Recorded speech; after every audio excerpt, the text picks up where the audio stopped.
Hello, who do you listen to? This is the question that I'm asking you right in the beginning. Do you listen to your conscience or do you listen to your temptations? And if you look at the world around you, you have the answer as to what the world mostly listens to. So why is it important to listen to your conscience? That is the first important thought that I'm sharing.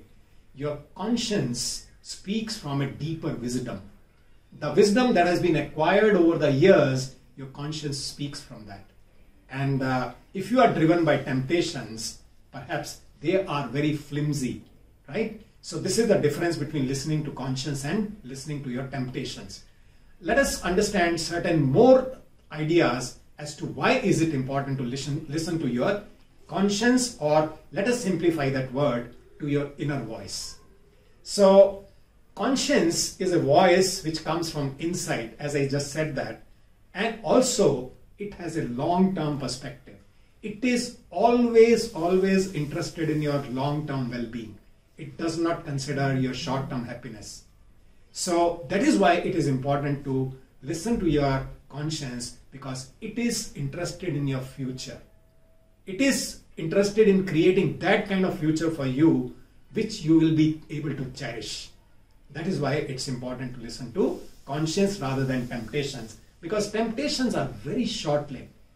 Yes, there is an instant gratification when you listen to your temptations.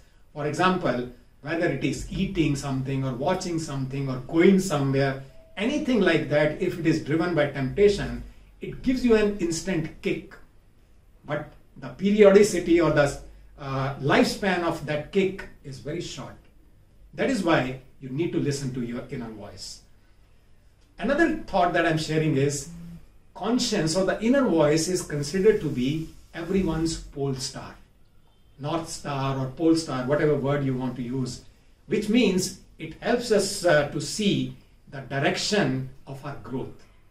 What will enable us to continue to grow in our life is told by our inner voice.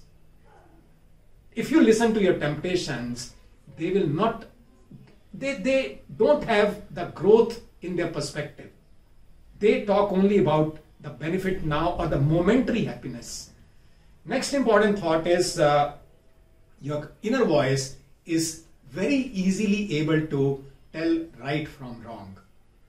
As you want to do something and you just hold yourself for a moment before taking that action and ask yourself, will it work for you? Will it make you happy? And you will get an instant answer.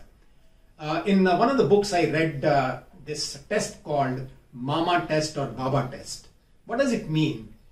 If I do this, will my mother be happy? And you have an instant answer to that question. Another question that you can ask is, if I do this, will my child be happy? And you have an instant answer to that. And that answer comes from the inner voice. Next important thought is your inner voice tells you what do you really want. Because it knows you in entirety. What do you really want? And that is why it can help you to guide to make choices and decisions based on what you really want in your life. Not in the short term, but in the long term. What kind of future you want to create for yourself? What kind of life that you want to create for yourself? What kind of difference do you want to make to the world around you? What kind of contribution you want to make? All this is given by your inner voice. And the last thought that I am sharing is, your inner voice helps you to do course correction. What do I mean by that? As we continue to go on a path, yes, mistakes do happen. We take wrong decisions. But when you are listening to your inner voice, you are able to admit those mistakes, admit those decisions, and at the same time, you are able to do the course correction very easily. And perhaps you won't even feel that you consciously took those decisions. No. They just came in your way, and now you are ready to do the course correction. And that is what a great life, creating a great life, is all about. So never be driven by your temptations. Always listen to your inner voice, because it knows who you are. It knows what you want.